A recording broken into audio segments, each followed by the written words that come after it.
All right, it is March 6th, 2024. We're here at the Clarkdale Historical Society Museum in Clarkdale, Arizona. And here talking to us, we have Margy Miller Henry. She's going to talk to us about the Miller family, as she knows them. Okay. Well, I was actually born in Escondido, California in 1948. And my folks, well, I lived there my entire life. I still live in Escondido. Went away for college. Lived in southeast Arizona for a little bit. Wilcox lived in Dos Cabezas, ghost town, for a couple of years. My folks, I should say my dad is Theodore F. Miller. I believe he's the second, because I have a brother that's, I think, is a junior. I don't know how those go. Anyway, he is the grandson of T.F. Miller Sr. And my dad grew up in Clarkdale. They was actually born in Los Angeles. The family came from back east, the Pennsylvania area, and worked their way in the late 1800s to Los Angeles. Actually, we learned Compton is where they settled. And let's see. So his grandfather was T.F. Miller, and who started the grocery stores here. And then his dad, Evans Miller, became the manager of the Clarkdale store. And Dad came here, he was born in 1905, and he came here when he was 9 years old. And and I always wondered why he came at 9, but listening to you fellows talk about when Clarkdale was actually established, that makes sense, that he wasn't born here, he came. I don't think his mom wanted to come here particularly. It was a little wild. It was, they were Indians living in out on the plains here, and anyway, he came here at 9 years old, and they have a house over here in the new town of Clarkdale, and ended up. The most stories I've heard were Clarkdale High School, where I guess he was a good student because he was told that he ought to apply to Stanford. He'd never heard of Stanford in his life. And he said, okay, I'll apply. And he got in and attended Stanford, graduated from there with a degree in English, I believe. And also while he was at Stanford, just as a little side story, the coach noticed, I guess probably intramural sports or something, that he could run. And he said, well, come join the track team. You can go fast. He had no idea he was fast. He played sports. He played all the sports here in Clarkdale. You had football, I guess, basketball, and whatever else you might have had. He played them all. And so he went on to be quite a famous quarter miler at Stanford. And I guess to back up a little bit, my mom's family came later. But I know that my mom was entering as a high school student, and they were the Mooney family, Francis Xavier Mooney, and his wife was Gertrude, and they Grandpa Mooney was a mining engineer and a chemist. So the stories from my mom and aunts was that all the kids in Clarkdale met the train. They heard they were coming because Grandpa Mooney was a mining engineer here. And they heard they were coming, so they all met them at the train, because there's new kids coming. Because their dad and mom's high school class there was 13 members. So... Now you said so it was Evans, your grandfather, who came here when he was 9? No, my dad. Your dad came here when he was 9. My dad came when he was 9. And so what year he was born? Well, he was born in 1905. Oh, okay. So we can do the math. It sounded about like when you were saying the town had just been established. So that's when he came here. That's when Evans came. Okay. I don't know if Evans came a little earlier and got the store all set up and the house bought and all of that. I don't know what the procedure was on that at all. And your father was? He was also T.F. Miller, Ted Miller. And you said like junior or? Then I have a brother who's Ted Miller. Yeah, okay. So I don't know, I think you're a junior, and then if another one comes along, then somebody becomes a second, and I don't quite know how all that that goes. And so Evans was your dad's brother? My dad's dad. Your dad's dad. Okay. So Evans is one of those. Of T.F. Miller. Yes, one of the four sons. Okay, got it. Okay. One of which is Walter, who ran the Jerome store. That was the other brother of Evans. Oh, okay. Very good.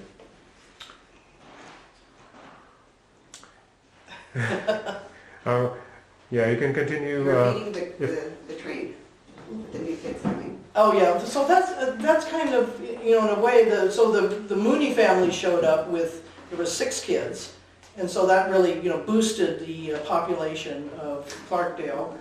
And as I say, I don't like to forget this Grandpa Mooney, who was, I think, quite brilliant, and was he was a mining engineer and a chemist, and invented this cement that was put inside the stacks that helped him to survive.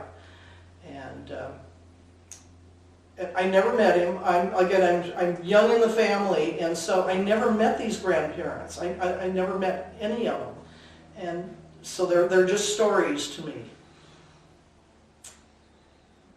Let's see, what about my mom? I have their yearbooks, and they're really funny.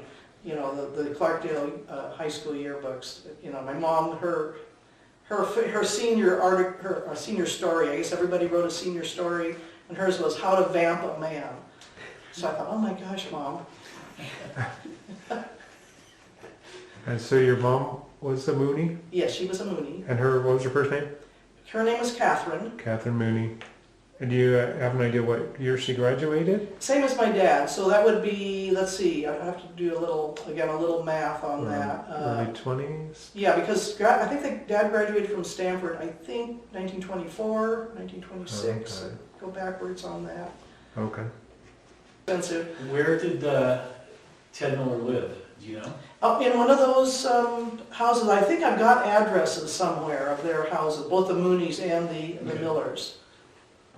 But certainly and I don't think that T.F. Miller, the original, the store owner, I don't know that he particularly lived here. I think he worked, like I said, he ran the mule teams, and and must have had some arrangement with the senator to create these stores and run the stores, because as I say, they were brother-in-laws. And they would go in Los Angeles. The Miller family originally lived in Los Angeles. The senator definitely had a presence there. He didn't particularly live there. I think he was more of a New Yorker. But I have pictures of him. They're all gathered in front of these wonderful, elegant homes. They're all on the front steps. There's this the whole gang. And so they were. And LA was small then. It was it was a city, but it wasn't anything like it is now. And they had a grandfather. But actually, it was Evan's wife's father was a Presbyterian minister, and he had a church in Los Angeles. It was his final church. He had done Placerville during the gold rush and all of that. But anyway, it ended up in Los Angeles, and they all went to the Presbyterian church. So there was a great, there was a gathering and a social life of them, of the Millers, the Clarks, and whoever else was. When your parents would bring you here, it was in your younger years? Like what? Yeah. Would they tell you stories about, like, I did this here? Or, do you remember any stories that he told you about Clarkdale, like when you visited? Kind of what I've said, the sports thing, the meetings. They did a lot of picnicking. A lot of there's pictures of those. The men are all with their ties on, and their jackets and ties, and the women are in their dresses, and they all get in their old cars and go off and have picnics, Oak Creek Canyon and various places. Okay, all different places. Yeah. River. We have lots of pictures. We have lots of pictures of those. Okay. And I do remember one story. They got their first car when my dad was about 14 years old, and they somehow he was taught to drive, and they drove somewhere together, the family. And once my dad was driving, his dad Evan said, "You're it. You're the driver now. You know, I'm not driving anyway," because it's probably really new to Evans. You know, they're used to either trains or horses or carriages or something. So my dad became the driver of the family. And there's a good story that's on one of those articles there about him driving on I think it's the narrow gauge railroad bed. They torn out all the wood and the metal, and the bridges were all gone. And he drove it from Stanford. You know, he coming home from college one time and drove the whole thing. You know, he was terrible bouncing and then down. And there's 29 gorges or whatever that had bridges over. He drove those up and down. He said he had to redo his whole transmission when he finally got home. He probably thought he wasn't going to make it. Yeah. So that's one of his famous stories. So after he graduated Stanford, he never returned here. He did not. He married my mom. He'd come back to visit. He apparently did not. He had some other girlfriend in high school, but he came home from college one holiday, and my mom was working at the Miller store, and he had known her in high school, but I think she saw a way out. You know, she grabbed my dad, and well, I guess they liked each other. You know, they must have. And so anyway, they ended up living in the Bay Area, and I want to say Burlingame or San Carlos. And Dad worked for the Spreckels Sugar Company, and this was the Depression hit, and so he was really lucky to have a job, and he would take the train in every day and work there. He was some kind of a comptroller. I'm not quite sure what that means. Something in the accounting office, I presume, and he did that for a number of years. And then he somehow, all three of my brothers were born in the Bay Area. There's four of us, and I'm the last one, and I'm the girl. And I know he had to steal Peter from the first one was Teddy, and then Peter was born, and they were so broke, you know, the Depression was on, and probably the pay was fairly crummy, and they didn't have enough money to pay the hospital, so he stole him, you know, took him out down the back stairs of the hospital. Wow. That's the story. Anyway, so at some point, Dad had a friend who lived he must have lived in Escondido, and which is about probably 25 miles north of San Diego, if you are familiar with it, and a little bit inland, and it was a great agricultural area. And so this friend, Jack Milne, told my dad, "You've got to move to Escondido. There's green gold. Grow avocados. It's green gold." And so my mom had my folks had a really nice home in San Carlos, beautiful home. I've seen it. We've gone and looked at it. And she was very happy there, had her 3 boys there, had her friends in this beautiful neighborhood. And Dad just took her down, went down and bought this grove. I think he had gotten a little bit of an inheritance, and so he had a little bit of money and went down and bought this grove in Escondido. And it had a terrible little farmhouse on the top of the hill. Took my mom down there, and I think that did her in. Probably like Evans bringing, who was he married to? Florence. Yeah, Florence, right? Florence. Yes, brought her here probably. Oh, they always look really happy in their pictures. She looks very happy. She did. I think she really adored him. She was kind of one of these little bit heavy-set ladies, and then Evans was very slight, so it was one of that kind of a look. So anyway, he bought this avocado grove and lived there, and then he got an inheritance from Ross Clark, the senator's brother, because he was wealthy as well. Just nothing like the senator, but they were partners, and they really built up Las Vegas. The big deal, and then that's Clark County, and that's of course named after the senator. And then they built a railroad to Los Angeles. And so anyway, and Ross, J. Ross, is that how his name goes? J. Ross Clark. he was into sugar beets in Long Beach, or Los Alamitos. And so anyway, they lived in LA, I believe, and they were part of that LA crowd that I've mentioned. And so Dad got a nice inheritance. I think he got $100,000 from him back in like 1950, late 1950s, early 60s. So that was probably a nice amount of money in those days. Oh, yeah. And we got a nice addition to the house. And then he decided to go buy part of a cattle ranch in Nevada, the Gamble Ranch in Nevada. Well, so that took care of that money, and not a good idea. A bunch of people in Escondido were partners on this cattle ranch. So anyway, we've been in Escondido ever since. The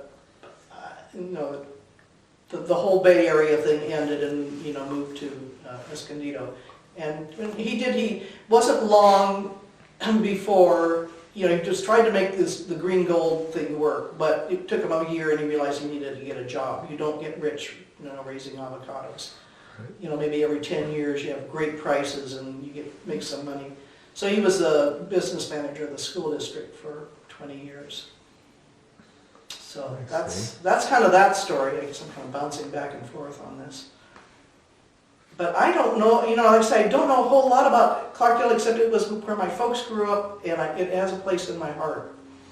You talked about you have a bunch of photographs and memorabilia. Mm-hmm. And someone have you looked at those pictures with other people who've told you things, or you said, oh yeah, I recognize this person, anything like that? The photos, or is it just something that's all stored away? My other daughter has been scanning them, and Dad had these two big trunks, traveling trunks, which I don't know how anybody got anywhere, they're so heavy. But we found photo albums and things in there. And actually, when my dad lived next door to me, and he was beginning to fail. He lived to be 93 years old, and he was, failing. And I found, we did get into the trunks, he and I did, and I got these photo albums out, and we identified quite a few people in them. I can identify all the family members, just by looking at them. But as far as, other people, odds and friends and things, I'm not so sure about. So they were your dad's photo albums? Yeah, they were quite good. His mom's side of the family were great picture takers. Okay. Lots of sort of albums of pictures. Okay. And like I said, memorabilia. His old Stanford Letterman sweater was in there. It was just an absolute shreds. It's not in there anymore. Not in there I must have thrown that out. But there's all his things from when he went to school here in the high school. He's got his yearbooks, he's got his dance cards, he has his game cards, he has all I think he had a great time here. I think he was, kind of a big wheel type guy, he was kind of, he's smart and interesting. Excellent. I know one story that he said about his dad was that when the Depression hit, and then the sort of the government policies of trying to save the economy began to hit. He said that it killed his dad. He couldn't. I don't know what it was. I don't know what they did to grocery stores, or if there was any kind of a tax, something that hit them hard, that kind of a business hard, or whether it was just philosophically it got him. But because he didn't live too much longer. I think he died in the late 30s. Is that what we saw? I had to go look at the headstone to see, but he did not survive much past I think the stores, when they changed hands or something. I'm not quite sure. So that's your grandfather, Evans. Evans, yes. That's what I was told that he felt. And maybe the mine was declining. I don't, all of those things may have been coming together and it was just too much for him. I don't know. So when he died, did another Miller take over the store, or was it just other people that not I think it related would, to you? no, I don't believe so. Oh, okay. Not that I know of at all. And I don't know anything about Walter, which is, I wish I did know more, what became of him and his family. We have a really beautiful picture, in fact it's on this thing, the shrine that we left for Jerome of the Miller family, the T.F. Miller and the wife, Margaret Clark, and then the 4 sons, and they're adults, and Walter's wife. And it's quite a lovely, it's a professional picture. It was taken at the time of the wedding of Walter and his wife.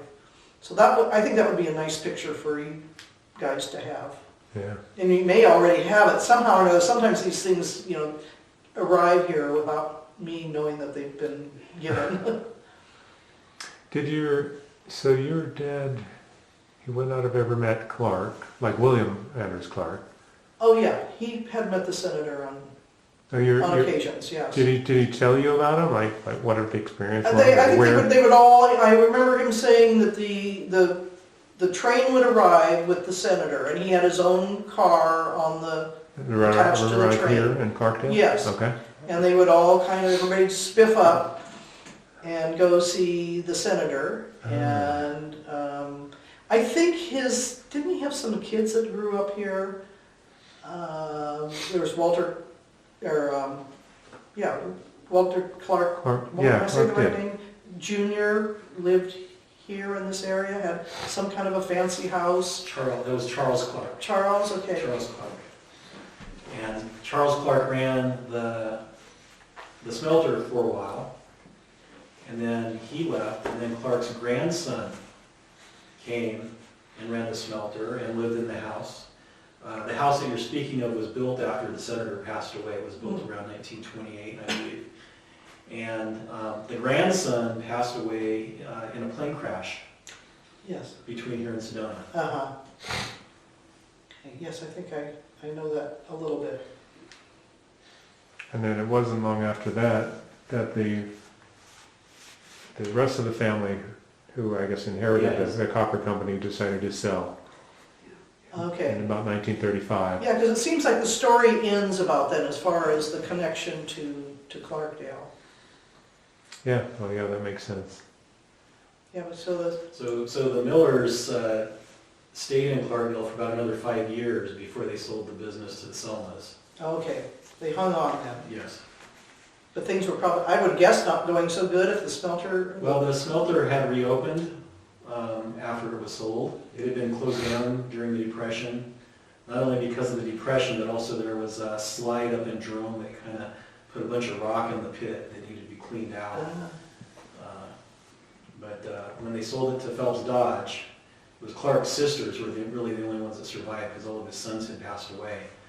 Sold it to Phelps Dodge, and Phelps Dodge reopened the mines and the smelter. Oh. I wish we would have brought out that paperwork. Mm-hmm. Well, now we know. We'll have to what get is it it? back. Yeah. Definitely. Or scan it all and send it. Did your dad tell you anything else? You said William Anders Clark would come into town in his train car. Would he stay long? Would it be like just visit and, just to wave see everyone? I think he would get out because my dad, they would dress up and meet him, and I don't know whether they bring him in for dinner or what, I don't know. Right. Did your dad ever talk about the club, the Clark? No, sorry. Well, that would have been after Clark died. They built the Clark Memorial Clubhouse. Oh. But that would have been after your dad went into college. So that doesn't work out. He wouldn't have gone there except when he visited. Stores at all? Not. Did he work in them at all? I don't get that impression that he did summer work, but it would make sense that he. You would think he would. Help his dad. Yeah, because people didn't have money to just have. I'm sure it was a hard business to run, I would think. There's usually a small profit margin on those things. Although I've heard that's how the senator got started in all of this, was back in Montana. His thought was to go be a miner, but then realized he could sell eggs and bread and make a lot more money than actually mining. And were your dad Was it on a summer break that he came back and met your mom? And I think so. Either summer or, like a Thanksgiving or something like that. was it like before he graduated from Stanford? I think so. Oh, And, okay. yes, and then they got married, I think in 1926. I'd have to go look at some Okay. papers. And you think that was after he graduated? I believe so, yeah. Okay. I'm sure they would be very proper about it. Okay. What happened to the rest of the Moonies? They're a neat crowd. I wish I knew more. I'm really concentrated on the Millers, but we think the Moonies were actually, a real bright bunch. The oldest one, Frank, he was in the steel business in Pittsburgh. And same with the second brother, Ernie. And then Annie Gert, who she stayed single. She was the maiden aunt that we all loved. She was feisty, and she was a professor, and we all adored her. She was a dance and a kinesiology major, and she was just very interesting. And then Aunt Annie Lean was a teacher in Winslow, and her husband was the principal at Winslow School District. I'm meeting with their kids they're cousins of mine, were of the same age, but they're Catholic family, and the ones back east, there's lots of them, and I don't really know any of them.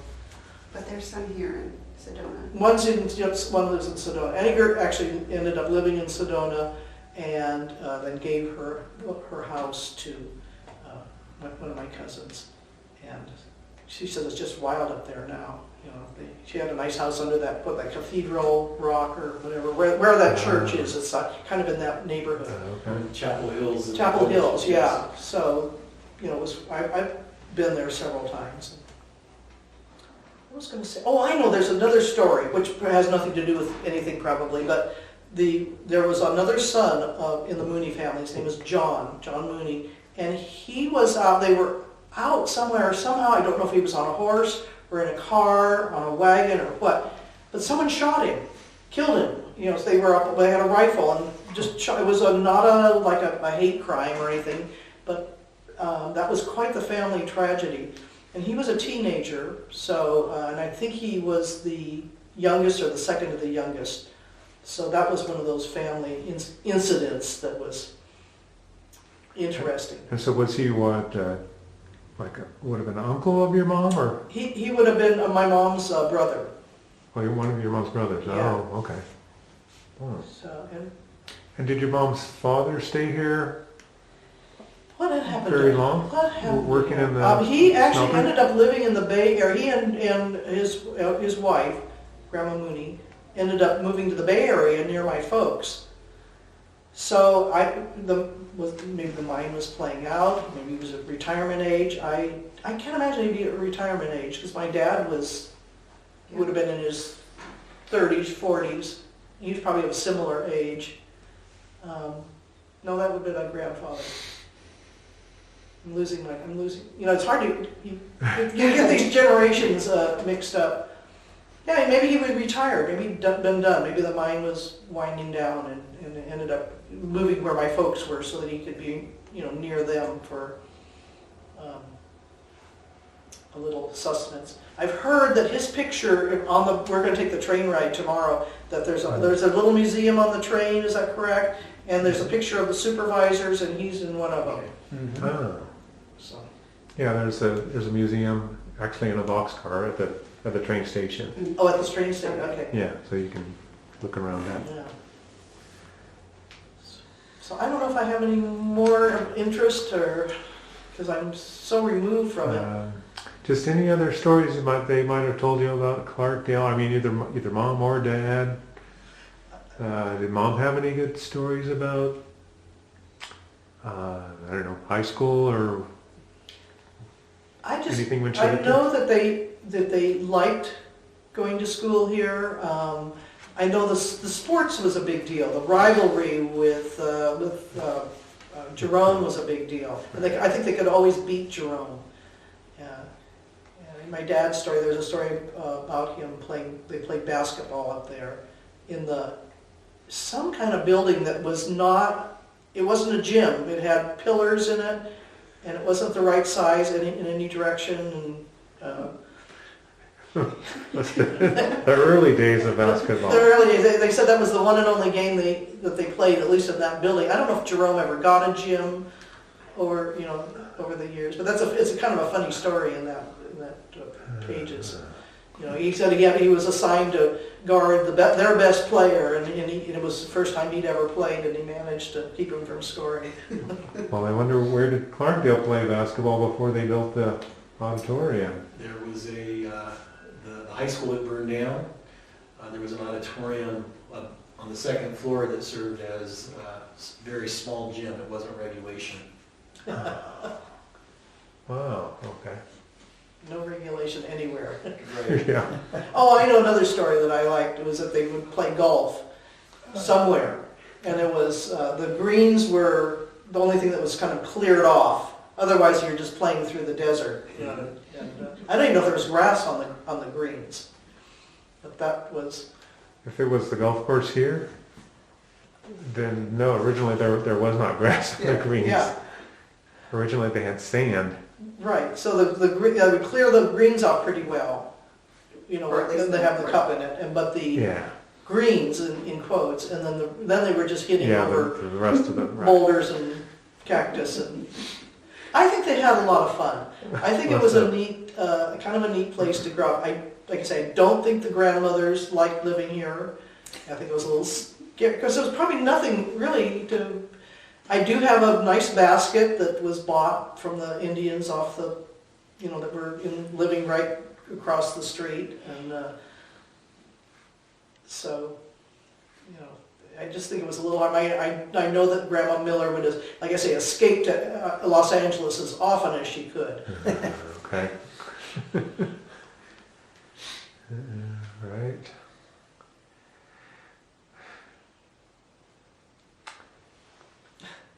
And you're here for the Jerome 125th Right. anniversary. Ruth ran into, she was up there, 3 months ago. You can tell the story. Yeah, so my son goes to Northern Arizona University, so we were out visiting him, and he'd never been here, and I was like, you need to come, we've got family history here. So we came and we went through Clarkdale, we visited the cemetery to see the different headstones that we have from the family there, and then we went up into Jerome, and I just went into a store, and I ran into Wendy. I think you probably all know Wendy, and I was asking her where the Miller store was, because I wanted to show it to my son, and she's like, oh, well, there, it used to be, this is where it was, and we were kind of talking the history, and I said, yeah, I thought it was my grandpa that was running it, not realizing it was his father, but like it was his grandfather that was, I was off, obviously, by generations, but anyways, I was like, we're descended from T.F. Miller. And so then they were like, oh my gosh, we're having this anniversary, would you like to come? Would your mom like to come? And I said, my mom is the one that knows the history. She's got all the stories and the photos and all the memorabilia from her father. So, because we grew up, I mean, my mom they brought us out here quite a bit back when Jerome did not have all the art stores and everything. Yeah, some, not like it is now. You could drive through Sedona and there was no traffic, and you could come up there. And, we came to the desert quite a lot as a child, and so I was actually born in Arizona, down in Wilcox. Oh. So I remember very vividly coming up to Jerome, when I was younger, and so I had to, when I lived in Arizona, I lived there for 7-8 years. And so we would come up and visit it as well. Mm-hmm. And I, had little bits of history here and there that I knew. And so when she said they were having that, I said, oh, well, we'll have to come out. Yeah, with my little bits of history. Yeah. By the way, Grandma Mooney is buried in your cemetery, as is Annie Gert. So in fact, that's the last time we were here, was for the great headstone laying. Yes. And for Annie Gert. So I want to go out and take pictures of them. In the Valley View Cemetery? Uh-huh. The one on 89. I guess that's it. There's probably the only one. I think Yes. there's actually... Are there two cemeteries? Well, there's a very old one, because we ended up there accidentally the first time we went and looked. But Right. yeah, my husband and son and I just went there and found, totally, I don't even know how, we accidentally found the Mooney area.